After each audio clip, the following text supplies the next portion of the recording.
This is a photo of Donald Trump meeting with Australia's biggest mining bosses in the Oval Office.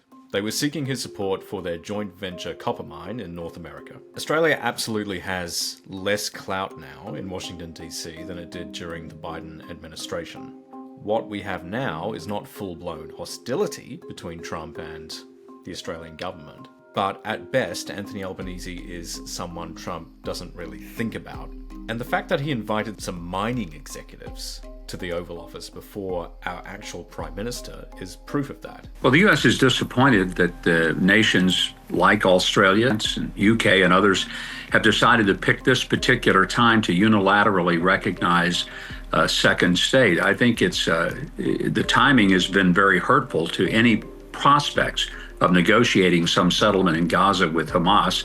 So the United States government has very clearly taken notice of Australia's shifting position on Israel and Palestine. That doesn't change the fact that in our bilateral relationship with the United States, we are the junior partner.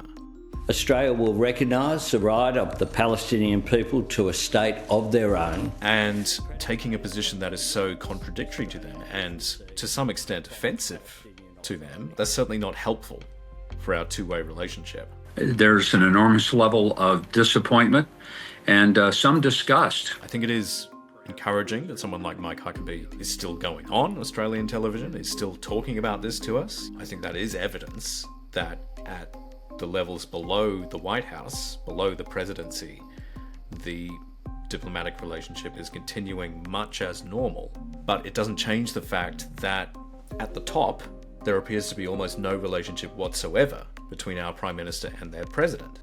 In the last 4 years has been run by a village idiot, competent in its national statecraft, and the United States increasingly incompetent in its national statecraft under Trump. It is worth noting, Anthony Albanese and our ambassador to the United States, Kevin Rudd, have both said pretty uncomplimentary things about Donald Trump in the past, particularly after he left office the first time, after he lost the 2020 election. The future of US-China relations under President Trump. And then the subtitle will be a call for a new tremendous piece of very big, beautiful Mar-a-Lago chocolate cake. And that is going to colour the way he treats us. If you're not my friend, then I hate you, is sort of the way Donald Trump operates. And I don't think there's anyone on earth, let alone Trump himself, who thinks Albanese is genuinely a friend of Trump. So that's something that it's really difficult to see how we could possibly overcome it, how we could possibly convince him that Albanese is suddenly going to be his best mate. The team here at the Embassy and the Government of Australia are ready to work closely with the new Trump administration to continue to realise the benefits of what is a very strong economic and security partnership. We all know that Kevin Rudd, he thoroughly dislikes Trump.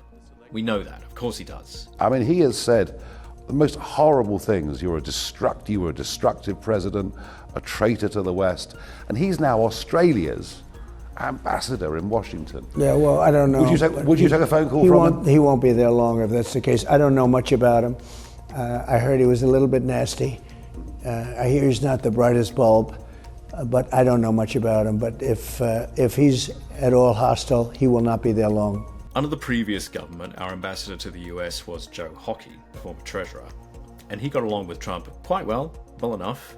He played golf with the president more than once, and I think it's probably underestimated the extent to which Trump does business on the golf course. It's a real habit of his. That his policies are not only inflationary, but they're hugely expansionary. It's like a sugar hit. It's handing a box of chocolates to a 4-year-old. I can't say with any confidence that Kevin Rudd does not play golf. I don't know anything about the man's hobbies, really, but I do find it hard to envision Kevin Rudd on the golf course with Donald Trump. And once Trump has decided that you are opposed to him, that you don't sufficiently respect him, he switches off like that. He just, the switch goes, he's not listening anymore. You reach the point where whatever you do or say, he's not interested.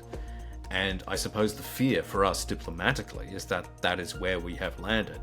You have officials under Trump who are still fairly professional, who are still willing to engage with Australia on the basis of the strength of our historical relationship rather than the strength of the current personalities.